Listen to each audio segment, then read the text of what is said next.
अगली खबर अंतर्राष्ट्रीय जगत से आ रही है।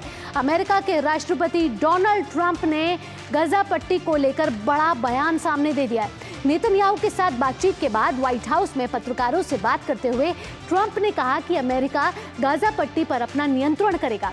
इससे पहले उन्होंने कहा कि गाजा में फिलिस्तीनियों का कोई भविष्य नहीं है और उन्हें कहीं और चले जाना चाहिए।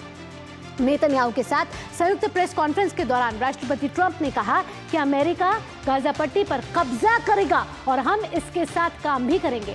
डोनाल्ड ट्रंप के इस बयान ने अंतर्राष्ट्रीय राजनीति में हलचल मचा दी है। ट्रंप की ओर से फिलिस्तीनियों पर दिया गया बयान ऐसे वक्त में आया है जब इजराइल के प्रधानमंत्री बेंजामिन नेतन्याहू ट्रंप के राष्ट्रपति बनने के बाद पहली बार अमेरिका के दौरे पर गए हैं।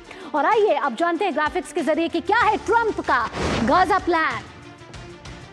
तो आपको बता दें कि अमेरिका गाजा पर कब्जा करके उसको रीडेवलप करेगा, ये कहना है ट्रंप का। वो कहता है कि पुनर्निर्माण करना चाहता है वो गाजा को एक नए रूप में देखना चाहता है। साथ ही साथ राष्ट्रपति ट्रंप कह रहे हैं कि गाजा को फिर से बसाने पर ट्रंप का इनकार, साथ ही फिलिस्तीनियों को नए स्थान पर बसाने की हो व्यवस्था। वे कह रहे हैं कि फिलिस्तीनियों को वहां से हटकर दूसरे देशों यानी कि मिस्र जॉर्डन में भेजने का उन्होंने पहले भी प्लान मिस्र जॉर्डन के साथ साझा किया था, लेकिन मिस्र और जॉर्डन ने इससे अब इनकार कर दिया। वो कह रहे हैं हम फिलिस्तीनियों को नहीं अपने देश में स्थापित करेंगे।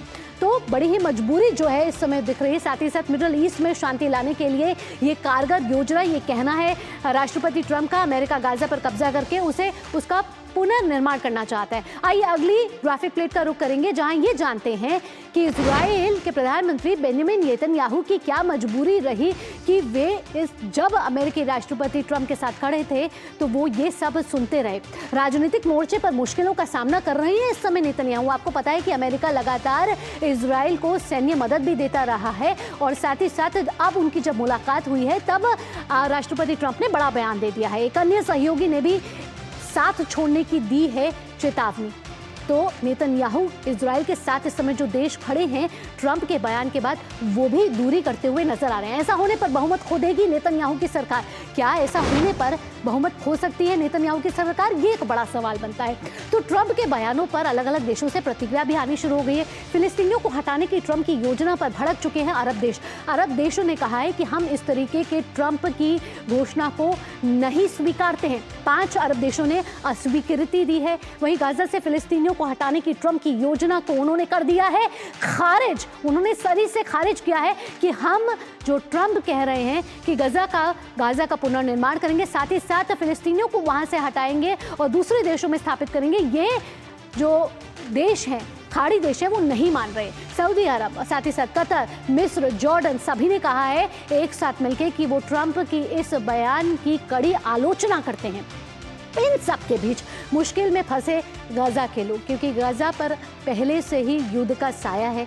इजराइल और हमास के बीच में युद्ध विराम की घोषणा हो चुकी है। इस समय फिलहाल अस्थायी रूप से युद्ध विराम लगा है, लेकिन गाजा के लोगों का दर्द किसी से छुपा नहीं है। हमारे संवाददाता इस समय अनिल थॉमस हमारे साथ जुड़ गए हैं। अनिल, इस समय हम देख रहे हैं कि ट्रंप एक के बाद एक ऐसे बयान दे रहे हैं जो कहीं ना कहीं उन्हें विवादों में लाते हुए नजर आ रहे हैं। एक और बयान ट्रंप ने दे दिया है गाजा को लेकर। कहा है गाजा अब अमेरिका के कब्जे में होगा और गाजा को वो पुनर्स्थापित करना चाहते हैं एक नए तरीके से। वो कह रहे हैं गाजा के लोगों के लिए ये जरूरी है। साथ ही साथ फिलिस्तीनियों को लेकर भी उन्होंने एक बड़ा बयान दे दिया है जिससे खाड़ी देश हो गए हैं उनसे नाराज। इससे अमेरिका और इजराइल के रिश्तों पर कितना फर्क पड़ सकता है और क्या नेतन्याहू की सीट भी खतरे में हो सकती है?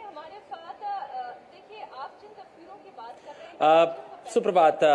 देखिए, जिस तरह की बातें आज ट्रंप ने की, अब तक ट्रंप ने बहुत देशों के साथ आंख दिखाया या फिर उन्हें धमकाने की कोशिश की या फिर उन पर टैरिफ का दबाव डाला और जहां कोशिश हुई हर जगह वो सफल हुए। लेकिन मुझे लगता है ये बेंजामिन नेतन्याहू के साथ जो उन्होंने मीटिंग की है और जो उन्होंने घोषणा की है कि गाजा स्ट्रिप को Riviera of the Middle East बनाएंगे, मैं कहूँगा अराजकता की एक नुस्खे के रूप में इसे देखेंगे। अमेरिका के अंदर ही बहुत लोगों ने कहा कि इसे एक गंदा मजाक की तरह वो देखते हैं, क्योंकि जिस तरह से डेमोक्रेट्स ने इस पर रिएक्ट किया है। लेकिन अगर पूरे इशू को देखें कि मतलब अमेरिकी रक्षा को यहाँ बहुत पुरजोर कोशिश करनी होगी कि उस देश वो एक गाजा स्ट्रिप को वो खाली कर पाए और फिर उस पर इस तरह का काम करे। और मैं कहूंगा ये कोई एक दिन या 2 दिन या फिर 1 महीनों में कुछ होने वाली साफ सफाई नहीं है। इसके लिए मेरे हिसाब से काफी मशक्कत करनी पड़ेगी और लंबा समय लगेगा। तो ऐसे में ये जरूर इमीडिएट नी जर्क रिएक्शन तो लगता है कि मतलब जनरल यहाँ आपको रोकना चाहिए। फिलहाल तमाम जानकारियों के साथ आपका धन्यवाद।